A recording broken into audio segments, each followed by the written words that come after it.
Hello everybody, welcome in the world of यथार्थ आयुर्वेदा. आता समोर आपल्याला विरुद्ध आहार बघायचा आहे. हा मस्ट नो पॉईंट आहे मित्रांनो, तर हे काळजीपूर्वक बघा.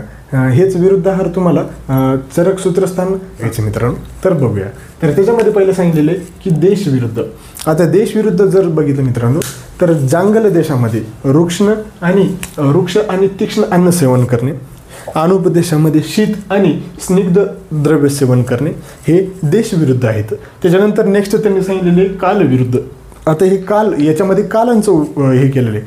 तर शीतकाळामध्ये शीत आणि वृक्ष अन्न सेवन करणे, उष्ण काळामध्ये कटू आणि उष्ण द्रव्य सेवन करणे.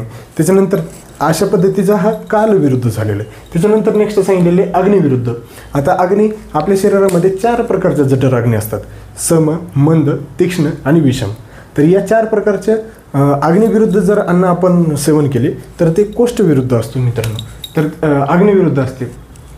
तर त्याच्यानंतर मात्रा विरुद्ध सांगितलेलं. आता मात्रा, मध आणि तूप हे समप्रमाणात घेणं म्हणजे विषाप्रमाणे असते, तर ते मात्रा विरुद्ध अन्न झालं म्हणतो.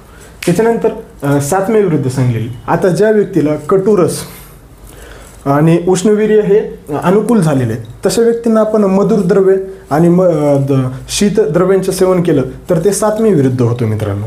तर त्याच्यानंतर दोष विरुद्ध जर बघितलं, आता जे आपल्या शरीरामध्ये वात पित्त कफ दोष आहेत त्या द्रव्यांच्या विरुद्ध आपण समजा कर्मेनुसार जर अन्न सेवन केलं तर ते झाले दोष विरुद्ध मित्रांनो. तर त्याच्यानंतर नेक्स्ट येते ते म्हणजे संस्कार विरुद्ध. आता संस्कार विरुद्ध याच्यामध्ये अग्नीचा संस्कार सांगितलेले. जसं एरंडाच्या लाकडावर समजा आपण मोरांच्या मांसाचे जर संस्कार केला भाजलेला तर ते विषाप्रमाणे होते, तर ते संस्कार विरुद्ध होतात. त्याच्यानंतर सांगितलेलं त्यांनी वीर्य विरुद्ध. आता शीतल द्रव्यांच्यामध्ये आपण उष्ण द्रव्य टाकणे किंवा उष्ण द्रव्याच्यामध्ये आपण शीतल द्रव्य टाकणे हे सर्व वीर्य विरुद्ध होतात. त्याच पद्धतीने समोर सांगितलेले कोष्ठ विरुद्ध. आता क्रूर कोष्ठ व्यक्तीला समजा मंद गुणाचा आहार देणे किंवा एकदम कमी प्रमाणात आहार देणे, किंवा मंद कोष्ठ मृदू कोष्ठ असलेल्या व्यक्तीला आपण अति प्रमाणात भरपूर प्रमाणामध्ये अन्न देणे हे कोष्ठ विरुद्ध आहेत मित्रांनो. त्याच्यानंतर अवस्था विरुद्ध सांगितलेले. अवस्था, याच्यामध्ये अवस्था सांगितलेली. जसं एखादा व्यक्ती परिश्रम करतो, व्यायाम करतो, मैथून करतो आणि त्याला जर समजा आपण वातप्रकोपक आहार दिला किंवा जे निद्राळू आहे, झोपाळू आहे, त्याला आपण कफप्रकोपक आहार दिला तर यांच्यामध्ये अवस्था विरुद्ध लक्षणे निर्माण होतात.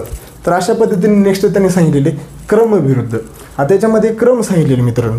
जसं समजा आपण मलमूत्राचा त्याग न करता किंवा अतिप्रमाणामध्ये भूक न लागता जेवण करणे किंवा अतिप्रमाणामध्ये भूक लागलेली असते आणि लगेच जेवण केलं, हे क्रमविरुद्ध झालं.